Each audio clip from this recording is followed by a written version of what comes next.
오늘 저에게 주시는 하나님의 말씀은 빌립보서 4장 13절 말씀입니다. 아마 우리가 너무 잘 아는 말씀이라 아마 이렇게 성경을 펼치지 않아도 외우실 수 있는 분들이 많이 있을 것으로 생각이 되지만 우리 성경을 펴고 한번 같이 봉독합니다. 빌립보서 4장 13절입니다. 같이 읽습니다. 내게 능력 주시는 자 안에서 내가 모든 것을 할 수 있느니라. 아멘. 혹시 남자 화장실에 들어가시면서 그 벽에 걸린 그래서 한번 보신 적이 있으십니까? 액자. 거기에 뭐라고 써 있죠? I can do all things through Christ who give me strength라고 써 있어요. 오늘 바로 오늘 말씀인 것입니다. 나는 모든 것을 할 수 있습니다. 누구 안에서요? 예수 그리스도 안에서 나에게 힘을 공급해 주시는 예수 그리스도 안에서 나는 모든 것을 할 수 있습니다. 바로 오늘 저와 여러분이 읽었던 빌립보서 4장 13절 그 말씀인 것입니다.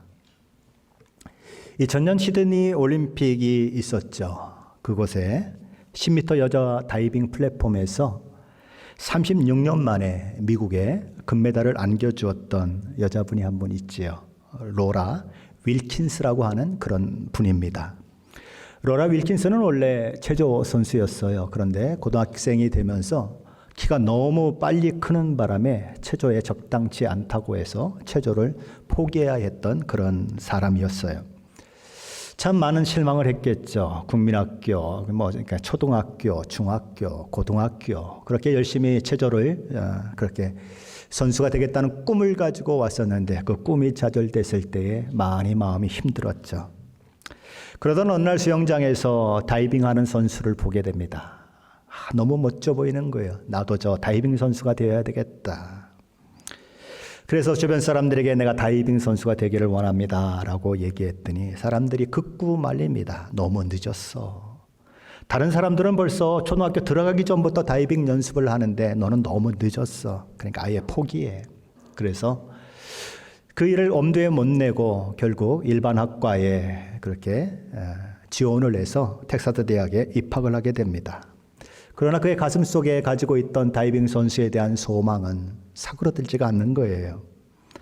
그래서 그는 결국 학교를 휴학합니다. 텍사스에 있는 우드랜드에서 본격적인 다이빙 훈련을 시작하게 되죠. 얼마나 많은 노력을 했을까요? 로라 윌킨스는 결국 미국 대표 선수가 되고 꿈에도 그리던 시드니 2000 그 올림픽에 참여하는 영예를 누리게 됩니다. 그는 열심히 훈련을 하지요. 그런데 연습 기간 중에 그만 오른쪽 발 3군데를 다치게 됩니다. 이 일이 일어난 때는 올림픽이 시작되기 3개월 전이에요. 이제 3개월밖에 남지 않았는데 부상을 입은 것입니다. 그래서 무려 7주 동안이나 병원에 입원해서 치료를 받는 그 일들이 일어났어요. 다시 한번 좌절의 시간이 그에게 온 것입니다. 어떻게 해야 할까? 올림픽을 포기해야 할까? 나의 꿈을 접어야 할까? 많은 생각을 하고 있다가 그는 결국 아직 다 완쾌되지가 않았지만 올림픽에 참여하기로 결정을 내립니다. 의사들은 지금이라도 툭 튀어나온 그 뼈를 수술하는 것이 더 좋다고 얘기했지만 올림픽 이후에 수술하기로 하고 그는 다이빙 그 훈련 현장으로 가게 되죠. 그가 그렇게 할 수 있었던 것은 그가 병실에서 하나님의 말씀을 읽다가 오늘 저와 여러분이 나누게 될 이 본문 빌립보서 4장 13절 말씀을 그가 하나님의 말씀으로 받고 위로를 받았기 때문에 그래요. 그리스도 예수 안에서 내가 모든 것을 할 수 있다 라고 하는 이 말씀을 그는 마음으로 받고 올림픽에 나가기로 결정을 한 것입니다. 그는 올림픽에 나가서도 아픈 발 때문에 아픈 발을 특별히 보호하는 그런 신발을 신고 뛰어내리기 바로 직전까지 그 신발을 신고 가야 했다고 해요. 그리고 뛰어내리기 바로 직전에 그 신발을 벗고 그제서야 다이빙 선수로서 뛰어내렸다고 합니다. 당시는 차이나 선수들, 중국 선수들이 이 다이빙에 명성을 떨치던 그런 시대였습니다. 지금도 중국 선수들이 다이빙에 굉장히 이렇게 장점을 많이 가지고 있고 많은 금메달을 그렇게 받아가는 일들이 있는데 그 당시는 더했어요. 미국 선수입니다. 거기다 발도 다쳐서 그렇게 특수한 신발을 신고 다이빙을 하는 선수입니다. 아무도 그에게 주목하지 않죠. 어쩌면 그가 결승전에 올라간 것만 해도 그에게는 엄청난 일이었을 것입니다. 이제 5차례의 다이빙을 통해서 점수가 합계가 되고 그 일을 통해서 금메달을 누가 따야 되는가라고 하는 것이 결정이 되게 되는데 이미 2번의 다이빙이 실시가 됐습니다. 그의 성적은 5등이었어요. 1등과의 격차가 무려 60점 차이가 나는 그런 5등이었습니다. 누가 보아도 역전의 상황이 일어날 것이라고는 생각되지 않았죠. 3번째 다이빙 플랫폼에 선 로라 윌킨슨. 그의 모습이 카메라에 잡힙니다. 그런데 뭔가 중얼거려요. 혼잣말을 하고 있는 것입니다.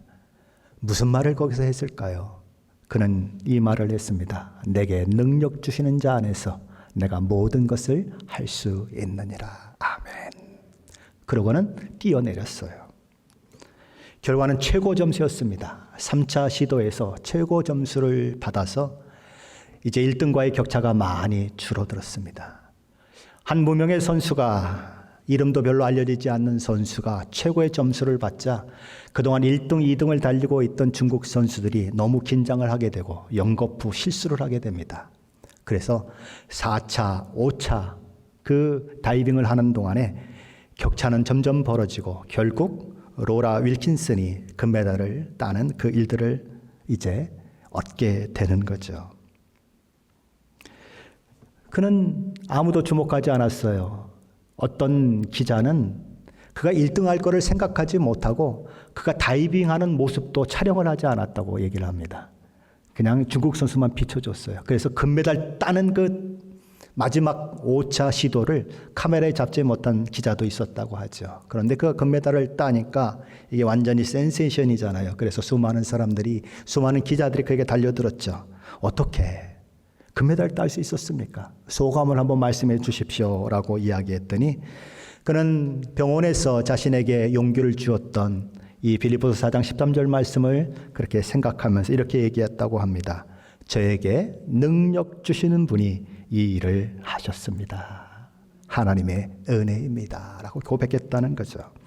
내게 능력 주시는 자 안에서 내가 모든 것을 할 수 있느니라 라고 하는 이 말씀은 과거에도 오늘에도 미래에도 하나님을 믿고 하나님을 따라가는 모든 사람들에게 희망을 주는 말씀이고 또 힘을 주는 말씀임에 분명할 것입니다. 그리고 용기를 주는 말씀이죠.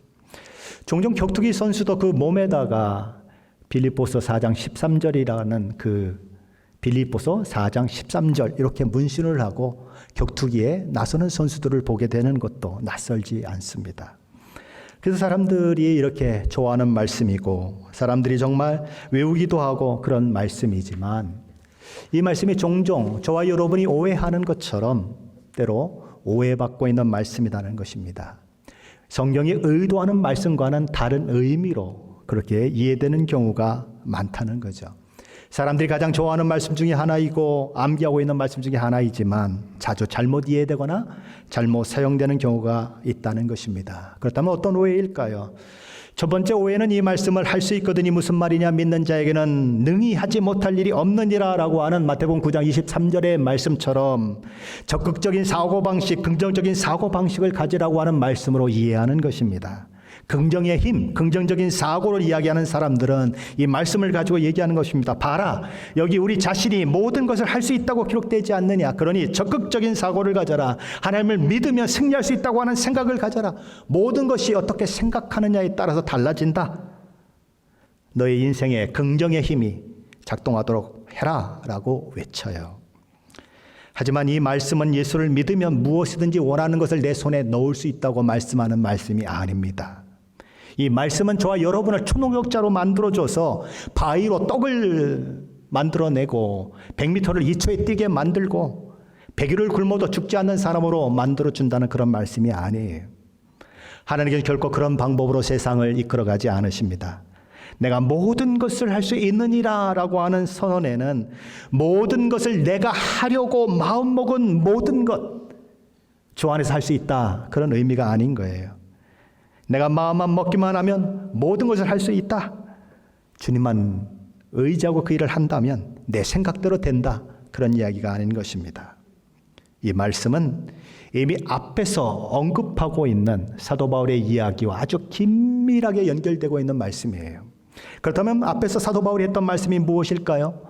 우리 지난주에 살펴보았던 빌립보서 4장 11절 12절 말씀인데 사도 바울이 배웠다고 선언했던 그런 내용들인 것입니다. 우리 빌립보서 4장 11절 12절 말씀 함께 성경을 펴시고 찬찬히 같이 읽어보겠습니다. 빌립보서 4장 11절 12절 말씀입니다. 같이 읽습니다. 내가 궁핍함으로 말하는 것이 아니니라. 어떠한 형편에든지 나는 자족하기를 배웠노니 나는 비천에 처할 줄도 알고 풍부에 처할 줄도 알아. 모든 일 곧 배부름과 배고픔과 풍부와 궁핍에도 처할 줄 아는 일체의 비결을 배웠노라. 사도 바울이 말하는 모든 것은 그야말로 우리 인생에서 만나는 수많은 것들을 말합니다. 모든 상황, 모든 처지, 그것을 가리키는 거예요. 내가 모든 것을 할 수 있느니라 라고 하는 사도 바울의 이 선언은 그가 모든 것에 비천에 처할 줄도 알고 풍부에 처할 줄도 알고 배부름에 처할 줄도 알고 배고픔과 궁핍에도 처할 줄 안다는 것입니다. 그 모든 것에 대처할 능력을 가지고 있다는 말이에요. 더 나아가서 내가 모든 것을 할 수 있느니라 라고 하는 사도 바울의 선언 속에는 앞으로 사도 바울에게 닥칠 수 있는 순교까지도 내가 기쁨으로 감당할 수 있다는 믿음의 고백이 담겨 있는 것입니다. 그러므로 이 말씀이 저와 여러분에게 그저 내가 모든 것을 할 수 있느니라 라고 하는 말씀으로 다가와서는 안 되는 것입니다. 아무런 고민도 하지 않고 아무런 각오도 없이 그래 나는 모든 것을 할 수 있어 라고 이해하면 안 된다는 거예요. 이 말씀은 사도 바울이 순교까지도 각오하고 하고 있는 말씀이라고 하는 것을 우리는 기억해야 하는 것입니다. 그런데 어떻게 사도 바울은 그런 고백을 하게 되었을까요? 우리가 주목해야 하는 것은 사도 바울이 단지 내가 모든 것을 할 수 있느니라 라고 이야기하지 않고 내게 능력 주시는 자 안에서 내가 모든 것을 할 수 있느니라 라고 고백하고 있다는 사실입니다. 이 말씀의 정확한 의미는 이런 의미예요. 내게 계속 힘을 불어넣어 주시는 분이 있어서 나는 어느 상황에서도 강합니다. 내 안에 거하시는 우리 주 예수 그리스도께서 내게 힘을 불어넣어 주심으로 나는 무슨 일이든지 겪을 준비가 되어 있고 그리고 그것에 대처할 능력을 가지고 있습니다 라고 하는 뜻이에요. 바울은 주님이 주시는 능력 안에서 자신이 원하는 것을 무엇인지 할 수 있다고 고백하고 있는 것이 아닙니다. 자신의 능력으로는 전혀 불가능하지만 주님의 능력 속에서 자기에게 어떤 상황이 주어지든 그것이 자신이 원하고 소망했던 상황이든 반대로 그런 것이 내게 겪어지지 않았으면 좋을 것 같고 그런 상황이 내게 안 일어났으면 좋을 것 같은 그런 상황을 만난다고 하더라도 그 모든 것을 주 안에서 겪을 준비가 되어 있다. 그 얘기입니다. 다시 말해서 그 상황을 받아들일 만한 준비가 되어 있다라고 하는 고백이에요. 바울이 하려는 말은 할 수 있다고 생각하면 우리는 할 수 있습니다. 긍정의 힘을 믿으십시오. 그러면 모든 것을 할 수 있습니다 라고 말씀하는 것이 아니에요. 그리스도께서 자신을 도우심으로 내가 모든 환경, 모든 처지, 모든 상황을 넉넉히 감당하게 되었다는 믿음의 고백입니다. 이 말씀과 관련해서 두 번째 오해는 이 말씀을 훈련의 결과나 수양을 통해 얻어진 초연함이나 초월적인 능력으로 이해하는 것입니다. 쉽게 말하면 마음의 힘을 키워서 육체를 마음이 통제하게 만들고 그래서 마음의 수양이 아주 극도로 커지면 모든 일에 대해서 면역성을 갖고 초연성을 길러낼 수 있다고 생각하고 그렇게 마음의 수양을 하는 사람들이 있는 것입니다. 그들은 마음이 초연해지면 세상의 모든 일들로부터 내 마음이 요동치지 아니하고 고요할 수 있다라고 이야기해요. 그래서 그것을 목표로 훈련도 하고 수양도 하는 것입니다. 동양의 종교들, 힌두교나 불교와 같은 그런 종교들이 바로 그것들을 추구하지요. 우리나라 삼국시대에 아주 유명한 스님이 한 분 계시죠. 불교계에서 가장 유명한 분이라고 이야기해도 그렇게 빠지지 않을 만큼 그런 분이 있는데 저는 그분을 오뇨대사라고 생각합니다. 원효대사는 우리나라 삼국시대에 신라에 살았던 사람이고 수많은 불교에 관련된 책들을 지은 사람이고 통일신라가 되었을 때의 불교가 그 통일신라의 국교가 되도록 하는데 아주 큰 공로를 한 아주 대단한 분입니다. 우리가 잘 알고 있는 그분과 관련된 일화가 하나 있지요. 그분이 어느 날 의상대사라고 하는 분과 함께 당나라에 이제 불교 유학을 가게 됩니다. 더 많은 불교를 배우고 더 많은 깨달음을 얻기 위해서 그렇게 가게 되죠. 그런데 가다가 고구려 군인들에게 붙잡혀서 옥에도 갇히는 그런 수모를 당하기도 하지만 또 어떤 일들 때문에 가는지를 알게 돼서 계속 길을 가게 돼요. 근데 이제 한밤중이었습니다. 지금의 경기도 화성시 구봉산에 위치한 당항성이라고 하는 곳에 도착하게 되는데 그곳에 너무 피곤하고 또 밤에 이슬도 내리기 때문에 피해서 잠을 자야 할 자리를 찾게 됩니다. 그래서 그들이 찾아 들어간 것은 토굴이에요. 굴 속으로 들어가게 되는 것입니다. 굴속은 따뜻했습니다. 그리고 조용했어요. 이렇게 오랫동안 걸었기 때문에 잠이 솔솔 오죠. 그래서 잠을 자게 되는 것입니다. 잠을 자다가 말고 원효대사는 갑자기 목이 마른 것을 이제 느끼게 되고 자기도 모르게 그냥 집안에서 하듯이 손을 뻗쳐서 바가지를 하나 잡아서 꿀꺽꿀꺽 마셔버렸죠. 그리고는 이내 시원하다, 맛있다 그러고는 잠이 들어버렸습니다. 그리고 아침이 되었어요. 그 어저께 밤에 먹었던 그 물이 너무 맛있고 정말 좋던데 그 바가지 그 물이 어디 있는가? 그러고서 찾아봤더니 바가지는 없고 뭐가 있었습니까? 해골이 있었어요. 해골 속에 물이 들어있었고 물은 썩어 있었습니다. 해골, 썩은 물 딱 생각하니까 어젯밤에는 그렇게 맛있게 꿀맛처럼 먹었는데 이제 막 구역질이 나는 것입니다. 그냥 헛구역질을 하면서 계속 구역질을 하니까 동행했던 의상대사가 걱정스러운 눈으로 바라봅니다. 무슨 중병이라도 걸린 것처럼 바라보죠. 원효대사가 자초지종을 이야기하지 않습니까? 그래서 그렇군요. 그럼 우리 길을 또 떠납시다 하고 길을 떠나요. 그리고 이제 주막에서 하룻밤을 묵게 되는데 원효대사는 그 밤 한잠을 잘 수가 없습니다. 무슨 문제일까? 내가 잠결에 마셨던 그 물은 그렇게 꿀처럼 달고 맛있었는데 왜 아침에 그것이 해골 속에 있는 물, 썩은 물이라고 하는 것이 생각이 되자마자 왜 그렇게 구역질이 났을까? 도대체 이유가 뭘까라고 계속 밤새도록 생각하는 것입니다.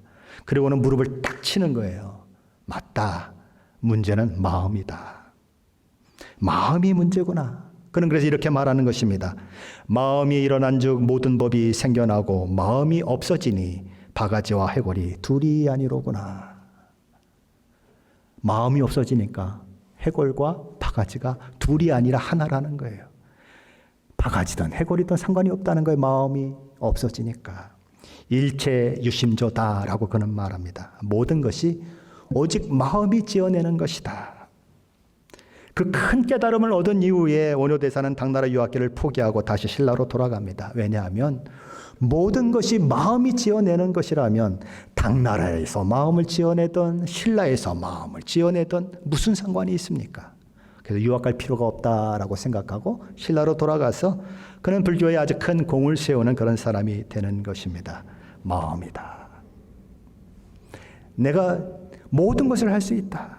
내게 능력 주시는 자 안에서 나는 모든 것을 할 수 있느냐라고 하는 이 고백은 원효대사가 이야기하는 것처럼 어떤 상황, 어떤 처지에서도 마음이 평화롭고 아무런 다른 것에 의해서 영향을 받지 않는다라고 하는 말씀이 아니에요.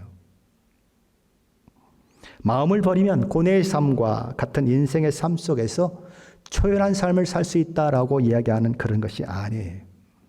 내게 능력 주시는 자 안에서 내가 모든 것을 할 수 있느라고 하는 이 말씀은 자신은 할 수 없지만 우리 주님께서 그에게 생명과 힘과 능력을 공급해 주심으로 그 삶 속에서 무슨 일이 일어나든지 그가 어떤 처지 어떤 상황에 처해든지 상관없이 그 모든 상황 속에서도 능히 견딜 수 있는 힘을 능히 참아낼 수 있는 힘을 얻게 되었다는 거예요. 그냥 마음의 평강이 아니고 하나님의 도우심으로 말미암아 내가 모든 것을 할 수 있다고 고백하고 있다는 거예요.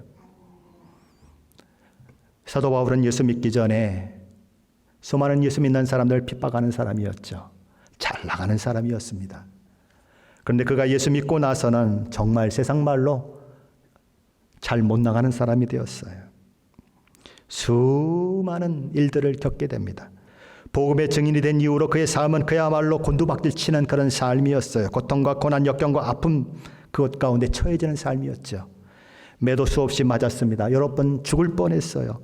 배가 파산해서 물에 빠져 죽을 뻔한 것이 3번이나 있고 일주일 동안 밤도 없고 낮도 없는 그 바다에서 이리 뒹굴 저리 뒹굴 구토를 해가며 그렇게 죽을 뻔한 그런 때도 있었습니다. 한 번은 그를 시기하고 반대하던 유대인들이 그에게 돌을 던졌어요. 얼마나 돌을 많이 던졌는지 그는 쓰러졌습니다. 피투성이가 돼서 쓰러졌어요. 사람들이 발로 툭툭 차보니까 죽었어요. 그래서 그의 몸을 들고서 성 밖에다 갖다 내다 버렸습니다. 죽은 줄 알고. 그런 수모까지도 당했어요. 지금은 어떻습니까?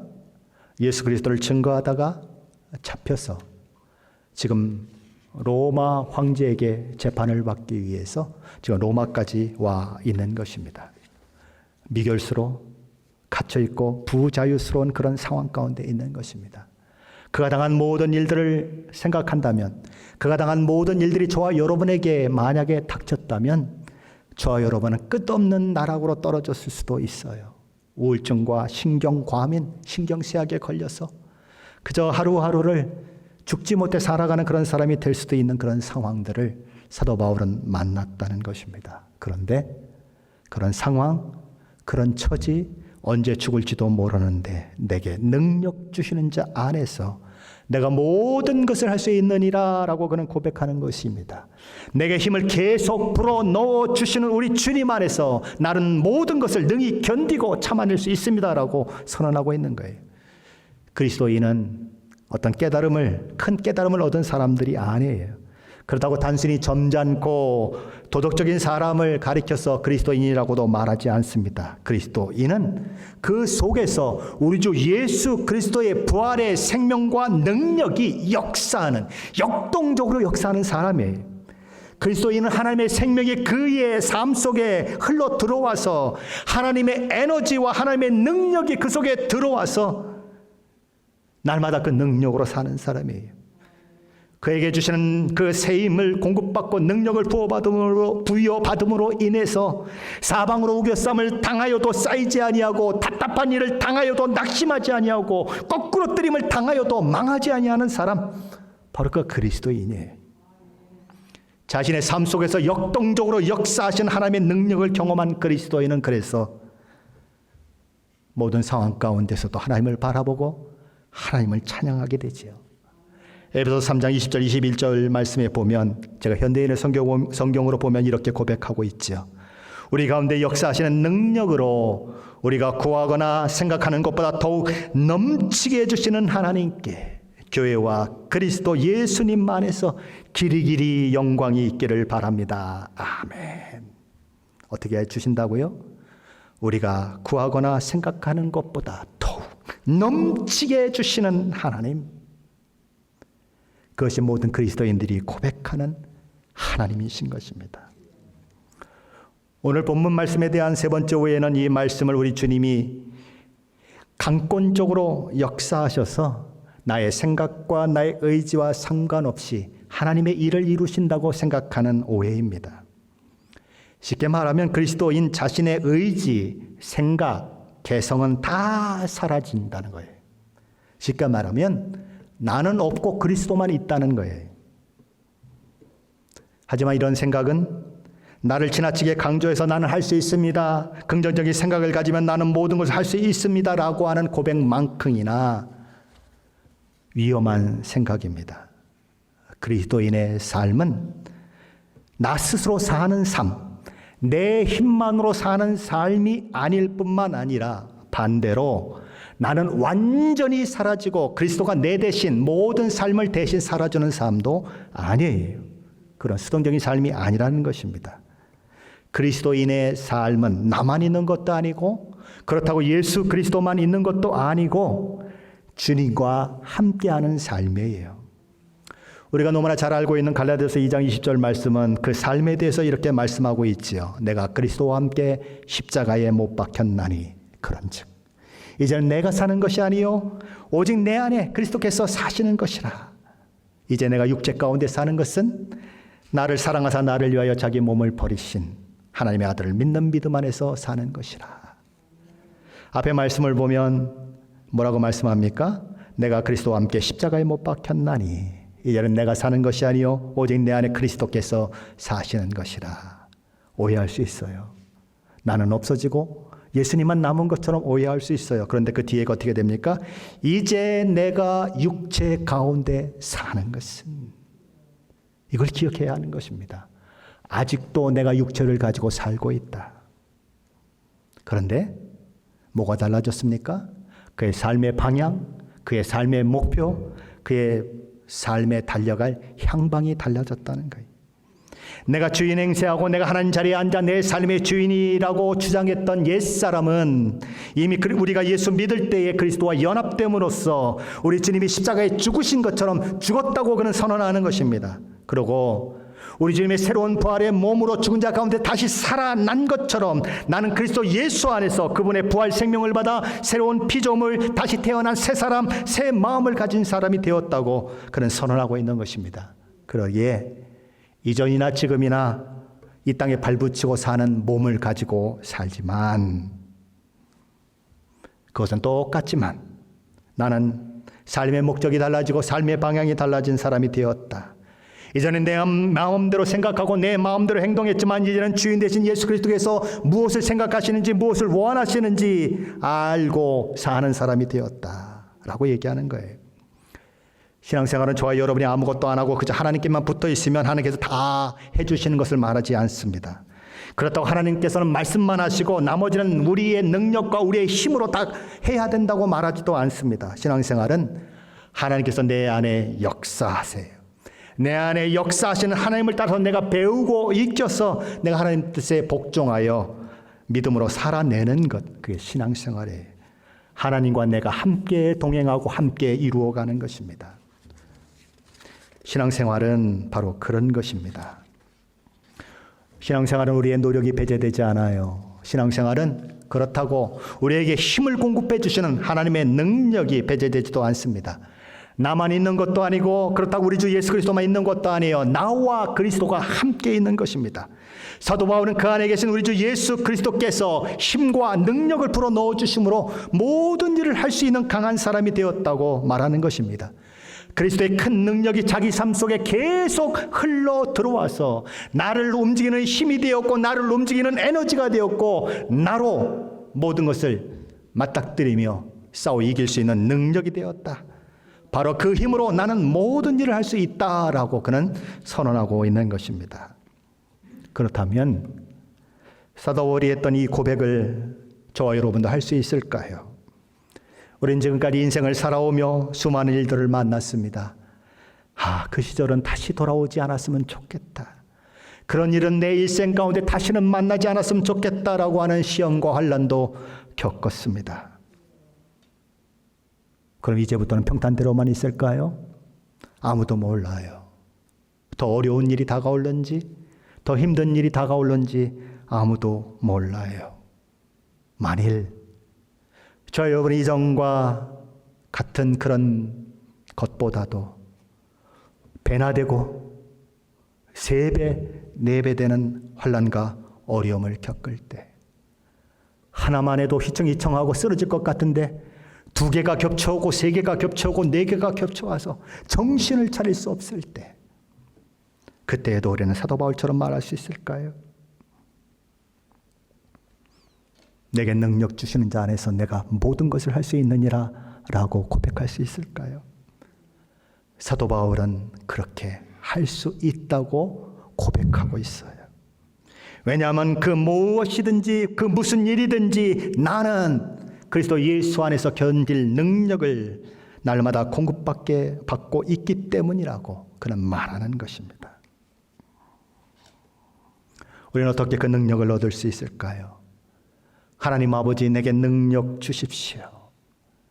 기도원이나 아니면 막 기도회에서 외치듯 자 우리 주여 삼창하십시다. 주여 주여 주여 내게 능력을 주십시오. 내게 힘을 주십시오라고 기도하면 그 능력을 얻게 될까요?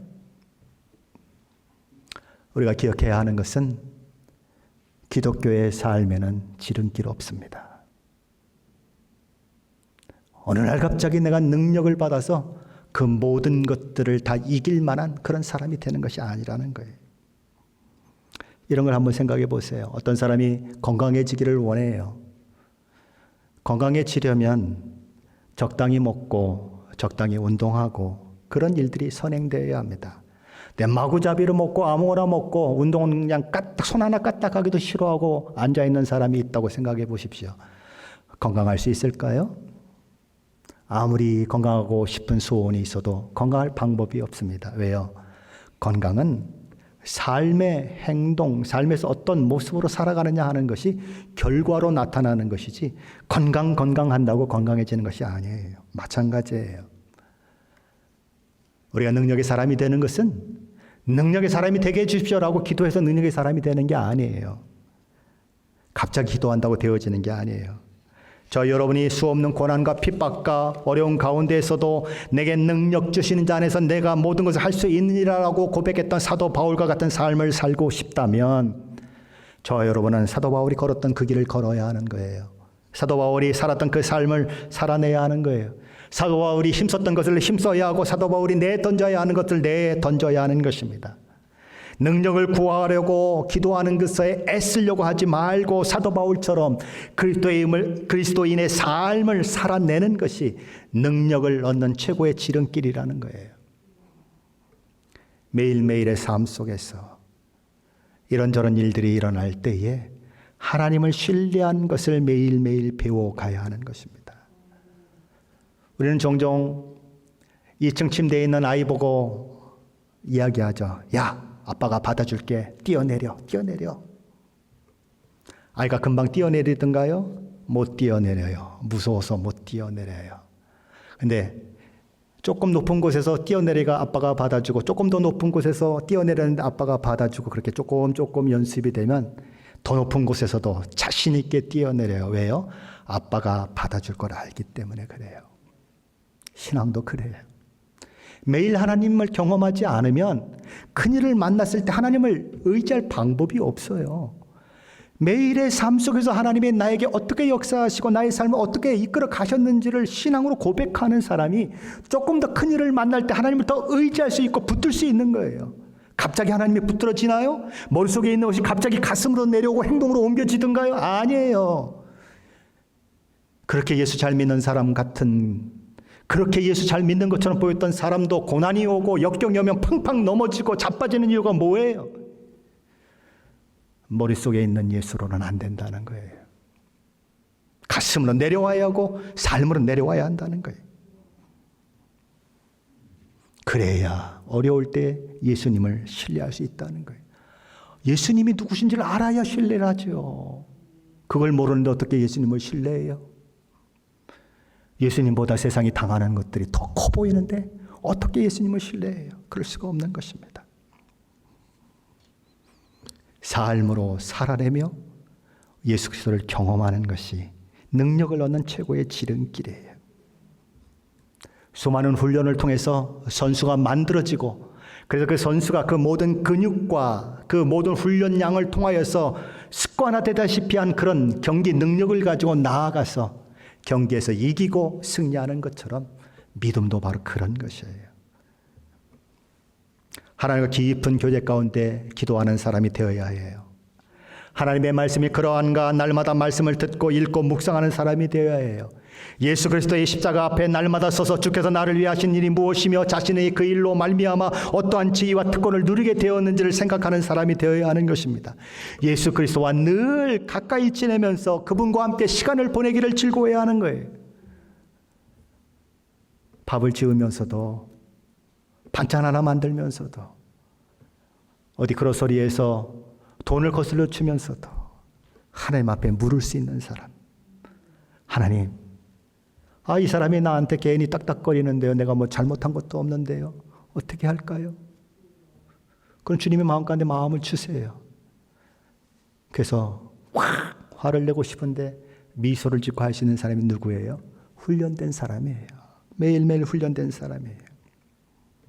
그리스도와 함께 오랜 시간을 보내면 모세가 하나님을 뵙고 시내산에 내려왔을 때 그의 얼굴이 환하게 비쳤던 것처럼, 그래서 얼굴을 가릴 수밖에 없었던 것처럼 예수 그리스도와 오랜 시간을 보내면 그 사람은 예수 그리스도를 닮고 예수 그리스도의 능력을 힘입고 그리고 그의 삶 속에서 사도와 같은 고백을 하게 되는 것이에요. 내게 능력 주시는 자 안에서 내가 모든 것을 할 수 있느니라. 내게 계속 힘을 공급해 주신 우리 주님으로 인하여 내가 모든 것을 할 수 있느니라. 나는 지쳐서 아무것도 할 수 없을 때, 생각하는 것도 불가능할 때 하나님은 나를 찾아오시고 내게 힘을 공급해 주셔서 이기게 하시는 것이지요. 그것을 경험한 사람은, 그것을 아는 사람은 어려울 때, 고통스러울 때 하나님을 찾을 수밖에 없어요. 하나님 앞에 기도할 수밖에 없어요. 기도할 수 있는데 왜 걱정하십니까? 기도할 수 있는데 왜 염려하십니까? 기도는 우리의 안식. 기도 속에서 쉼을 얻는 그런 일들이 일어나게 되는 거지요. 저 여러분에게도 바로 이런 고백, 내게 계속 힘을 공급해 주신 우리 주님으로 인하여 내가 모든 것을 할 수 있습니다. 내게 능력 주시는 자 안에서 내가 모든 것을 할 수 있습니다라고 하는 고백이 모든 역경, 모든 삶의 현실, 처지 가운데서 늘 고백돼요. 그냥 입술로 고백되는 것이 아니라 신앙으로, 삶으로 고백되어서 나와 동행하시며 내게 힘을 공급하시고 나를 이끌어 가시는 그 하나님의 은혜를 날마다 찬양하고 날마다 높여드리는 그 일들이 있으시기를 예수 그리스도 이름으로 간절히 축원합니다.